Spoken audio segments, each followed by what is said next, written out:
दिल्ली एक ऐसा शहर है जहां हर दिन लाखों कहानियां जन्म लेती हैं, लेकिन साल 2018 में शुरू हुई एक कहानी ने पूरे शहर को हिलाकर रख दिया। पहले एक मासूम बच्ची की लाश, फिर अचानक उसी के बाप की रहस्यमय मौत, और जब सबको लगा कि कहानी खत्म हो चुकी है, तभी पुलिस के सामने आया एक ऐसा सच जिसने हर किसी के पैरों तले जमीन खिसका दी। क्या कोई इंसान सचमुच अपनी मौत का नाटक कर सकता है? क्या कानून को धोखा देकर कोई जिंदगी भर आजाद रह सकता है? या फिर सच का जाल इतना गहरा होता है कि सबसे चालाक इंसान भी उसमें फंस जाता है? आज की इस कहानी में हम जानेंगे उस खौफनाक खेल के बारे में जहां एक शख्स ने जेल से बचने के लिए अपनी ही मौत की कहानी रच डाली। आज की घटना दिल्ली से जुड़ी हुई है। दिल्ली के करावल नगर नाम की जगह पर यह दर्दनाक हादसा हुआ था। तारीख थी 18 मार्च 2018। उसी दिन इलाके के एक खाली पड़े प्लॉट से पुलिस को एक 13 साल की बच्ची की लाश बरामद होती है। इस नजारे को सबसे पहले प्लॉट के मालिक ने देखा। नजारा इतना भयावह था कि उसने बिना समय गवाए तुरंत ही पुलिस को सूचना दे दी। थोड़ी ही देर में पुलिस की टीम मौके पर पहुंच गई और शव को अपने कब्जे में लेकर पोस्टमार्टम के लिए भेज दिया। जांच आगे बढ़ी तो बच्ची की पहचान करवाई गई। पुलिस को पता चला कि बच्ची के पिता का नाम सुदेश और माता का नाम अनुपमा है। शुरुआती जांच के दौरान ही शक की सुई पिता यानी सुदेश की तरफ मुड़ने लगी। कई हालत और मिले हुए सबूत भी इसी ओर इशारा कर रहे थे। आखिरकार पुलिस ने सुदेश को अपनी ही बेटी की हत्या के शक में गिरफ्तार कर लिया। केस जैसे जैसे आगे बढ़ रहा था, मामला उतना ही उलझता जा रहा था। पुलिस ने सुदेश से कड़ी पूछताछ शुरू की ताकि सच्चाई सामने आ सके। पूछताछ के दौरान सुदेश ने चौंकाने वाला खुलासा किया। उसने स्वीकार किया कि वह अपनी बेटी के प्रेम प्रसंग से बेहद नाराज था। उसे लगता था कि उसकी बेटी गलत लोगों के संपर्क में आ रही है और बुरी संगत में पड़ चुकी है। इसी शक और गुस्से में आकर उसने अपनी ही मासूम बेटी की जान ले ली, जो कि इंसानियत को शर्मसार करने वाला अपराध था। इस कबूलनामे के बाद पुलिस ने पूरे मामले की चार्जशीट तैयार की और केस को लोअर कोर्ट में पेश कर दिया। इसके बाद कहानी एक और मोड़ लेती है। 20 नवंबर 2021 को दिल्ली के पास लोनी बॉर्डर स्थित एक सुनसान प्लॉट में फिर से एक सनसनी फैल जाती है। वहां से पुलिस को एक और लाश बरामद होती है। यह लाश इतनी बुरी तरह जली थी कि चेहरा बिल्कुल पहचान में नहीं आ रहा था। किसी राहगीर ने पुलिस को खबर दी और जैसे ही पुलिस मौके पर पहुंची, पूरे इलाके की तलाशी शुरू कर दी। तलाशी के दौरान मृतक के शर्ट की जेब से पुलिस को एक आधार कार्ड बरामद हुआ। कार्ड पर नाम दर्ज था सुदेश। यह देखकर पुलिस को शक हुआ कि कहीं यह लाश उसी सुदेश को तो नहीं जो पहले से ही एक बड़े केस में शामिल था। पुलिस ने शव को पोस्टमार्टम के लिए भेज दिया और साथ ही आधार कार्ड के लिखे पते पर अपनी टीम रवाना कर दी। जब पुलिस वहां पहुंची तो घर से एक महिला मिली। उसने अपना नाम अनुपमा बताया और यह भी स्वीकार किया कि उसके पति का नाम सुदेश है। पुलिस ने अनुपमा को सारी बात बताई और उसे निशाक्त के लिए सौगरी ले जाया गया। वहां का दृश्य बेहद भयावह था क्योंकि लाश का चेहरा पूरी तरह से झुलस चुका था और पहचानने लायक भी नहीं बचा था। अनुपमा के लिए यह पल बेहद ही दर्दनाक था, लेकिन जैसे उसने शव के कपड़े देखे, उसकी आंखों से आंसू छलक पड़े। उसने कांपती आवाज से पहचान लिया कि यह जला शव उसके ही पति सुदेश का है। पुलिस ने उस जली हुई लाश को सुदेश के परिवार को सौंप दिया, जिसके बाद घर वालों ने उसका अंतिम संस्कार कर दिया। लेकिन यहीं से मामले ने एक और चौंकाने वाला मोड़ ले लिया। जब पुलिस ने गहराई से जांच शुरू की तो यह सामने आया कि सुदेश वही व्यक्ति था जिसे मार्च 2018 में अपनी ही 13 साल की बेटी की हत्या के आरोप में गिरफ्तार कर तिहाड़ जेल भेजा गया था। बाद में कोरोना काल में उसे अस्थायी जमानत मिली थी। हालांकि उसका केस अदालत में अभी भी चल रहा था। उसके पैरोल जल्द ही खत्म होने वाली थी, लेकिन उससे पहले ही उसकी मौत हो गई।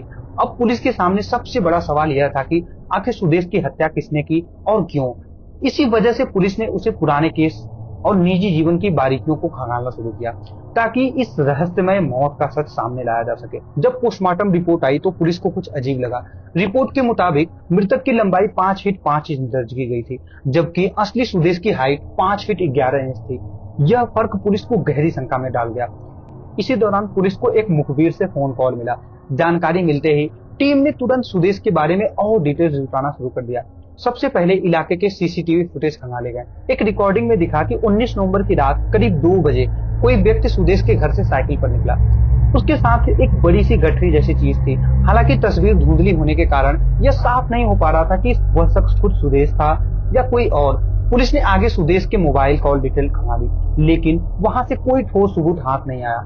मामला जितना आगे बढ़ रहा था उतना ही रहस्यमय होता जा रहा था। ऐसा लगने लगा था कि केस की सारी कड़ियां कहीं न कहीं टूट रही हैं और पुलिस को कोई ठोस सिरा हाथ नहीं आ रहा। तभी एक और चौंकाने वाली खबर सामने आई। करवाल नगर इलाके से सूचना मिली कि एक शख्स 19 नवंबर से गायब है। उसका नाम था डोमन रविदास, जो बिहार का रहने वाला था और दिहाड़ी और मजदूरी करके अपने परिवार का पेट पालता था। उसकी गुमशुदगी की रिपोर्ट उसके ही घर वालों ने करवाल नगर थाने में दर्ज कराई थी। अब पुलिस को शक होने लगा था कि यह गुमशुदगी कहीं न कहीं सुदेश से पहचान से जुड़ी हो सकती है। इसलिए डोमन रविदास की तस्वीरें तुरंत सभी थानों में और गाजियाबाद पुलिस तक सर्कुलेट कर दी गई। इसी बीच जांच में एक और तथ्य सामने आया जिसने संदेह को और गहरा कर दिया। पता चला कि 20 नवंबर यानी लाश मिलने से ठीक 2 दिन पहले सुदेश के घर की छत की मरम्मत का काम चल रहा था। इसके लिए उसने 2 मजदूरों को बुलाया था, लेकिन पुलिस के पास उन मजदूरों की ज्यादा जानकारी मौजूद नहीं थी। मुखबिर से लगातार मिल रही खबरों के आधार पर पुलिस को लगने लगा कि अगर सुदेश वाकई जिंदा है तो वह किसी न किसी वक्त अपने घर जरूर लौटेगा। इसलिए एक टीम को सादे कपड़ों में तैनात कर दिया गया और घर के आसपास निगरानी बढ़ा दी गई। कई दिन बीत गए लेकिन कोई हलचल नहीं दिखी। फिर एक रात अचानक पुलिस की टीम ने देखा कि कोई आदमी चुपके से सुदेश के घर में दाखिल हो रहा है। जैसे ही वह भीतर गया, पुलिस ने बिना देर किए घर को घेर लिया और अंदर घुसकर उस शख्स को पकड़ लिया। पुलिस के लिए यह नजारा हैरान करने वाला था, क्योंकि वह कोई और नहीं बल्कि खुद सुदेश था। वही सुदेश जिसकी जली हुई लाश 20 नवंबर को एक प्लॉट में मिलने का दावा किया गया था। सुदेश को तुरंत थाने ले जाया गया और उसकी कड़ी पूछताछ की गई। आखिरकार दबाव में आकर वह टूट गया और पूरी सच्चाई सामने आने लगी।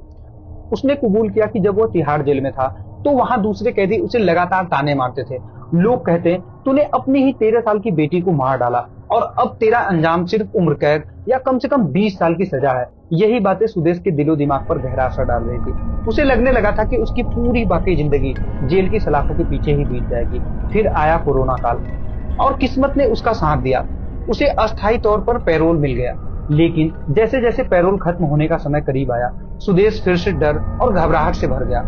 उसके मन में यह ख्याल घर कर गया था कि जेल वापस जाना मतलब पूरी जिंदगी के लिए कैद। इस डर से छुटकारा पाने के लिए उसने एक शातिर योजना बनाई, एक ऐसी खतरनाक चाल जिससे वह हमेशा के लिए जेल से बच सके। सुदेश के दिमाग में एक खतरनाक ख्याल आया। उसने सोचा कि अगर मैं खुद को मरा साबित कर दूं तो किसी अदालत से मुझे सजा नहीं मिल पाएगी। लोग मान लेंगे कि मैं मर चुका हूं और फिर कहीं दूसरी जगह नई पहचान के साथ अपनी आजाद जिंदगी जी सकूंगा।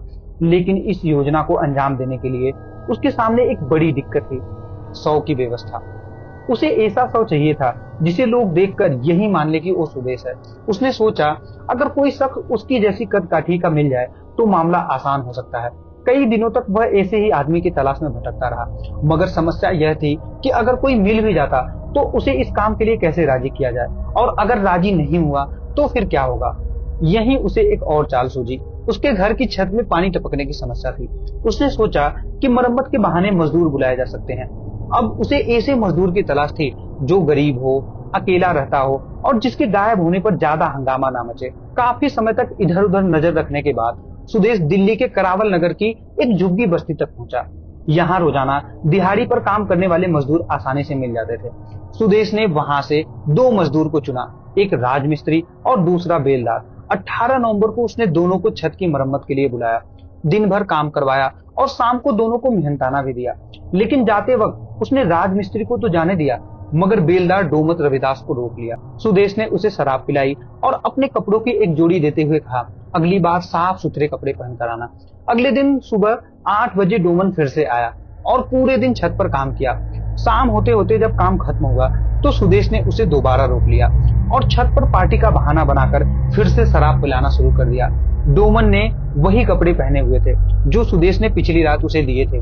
शराब पीते पीते जब वो पूरी तरह नशे में चूर हो गया तो सुदेश ने पीछे से एक भारी लकड़ी के पाये से उसके सिर पर ताबड़तोड़ वार करना शुरू कर दिया। कई बार झेलने के बाद वहीं उसकी मौत हो गई। उस समय घर के अंदर टीवी चल रहा था जिससे कोई आवाज पत्नी तक नहीं पहुंची। लेकिन जब पत्नी ऊपर आई तो उसने लाश देखी तो सुदेश ने उसे अपनी शैतानी योजना बताई। उसने कहा, अब लोग यही समझेंगे कि यह लाश मेरी है और सबको लगेगा कि मुझे मार डाला गया है। सुदेश को लगने लगा था कि उसकी चालाकी योजना उसे हमेशा के लिए आजाद कर देगी। कत्ल करने के बाद उसने घड़ी की ओर देखा और रात के लगभग 2 बजे का इंतजार किया। चारों तरफ सन्नाटा था। बस्ती के लोग गहरी नींद में सो चुके थे। योजना के तहत उसने रविदास की लाश को कपड़े में कसकर लपेटा और उसे साइकिल पर रखकर एक सुनसान और वीरान प्लाट की ओर निकल पड़ा। वहां पहुंचकर उसने शव को जमीन पर गिरा दिया और पास के कुछ पुराने अखबार और पूरा कचरा लाकर चेहरे पर रख दिया। फिर उसने उसमें आग लगा दी ताकि चेहरा पूरी तरह से जल जाए और कोई पहचान न सके।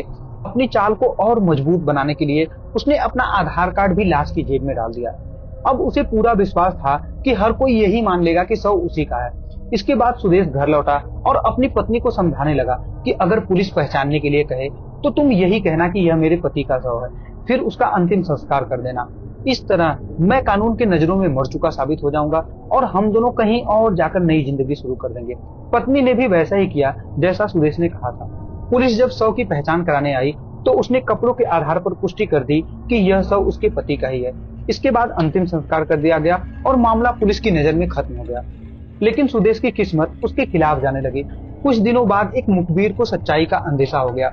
उसने देखा कि सुदेश रात के अंधेरे में चोरी छिपे अपने घर में आता है और फिर गायब हो जाता है। मुखबिर ने यह राज पुलिस को बता दिया। हालांकि पुलिस मान चुकी थी कि सुदेश मर चुका है, लेकिन लगातार रात में उसका घर आना उसकी ही बनाई साजिश पर भारी पड़ गया। अगर वह कुछ महीनों तक उस इलाके से दूर रहता तो शायद पुलिस उसे कभी नहीं पकड़ पाती, मगर उसकी यह गलती उसे सीधा जेल तक ले गई। असल में सुदेश ने खुदकुशी का नाटक नहीं किया था, बल्कि अपनी ही हत्या की एक झूठी कहानी रच दी थी ताकि वह अदालत और जेल की सजा से बच सके। लेकिन उसकी पूरी योजना नाकाम हो गई। अंत में पुलिस ने उसे गिरफ्तार किया और सुदेश और उसकी पत्नी अब दोनों जेल की सलाखों के पीछे हैं।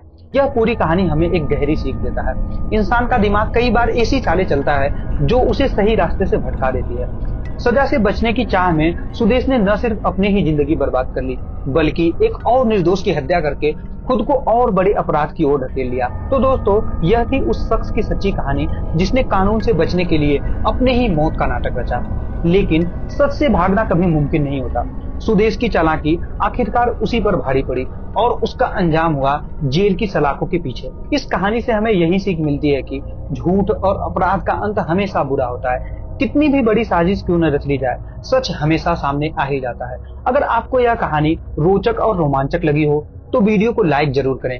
ऐसी ही रहस्यमयी और सच्ची कहानियां देखने के लिए हमारे चैनल खूनी किस्सा को सब्सक्राइब करें और बेल आइकन दबाना ना भूलें ताकि अगली कहानी सबसे पहले आप तक पहुंचे।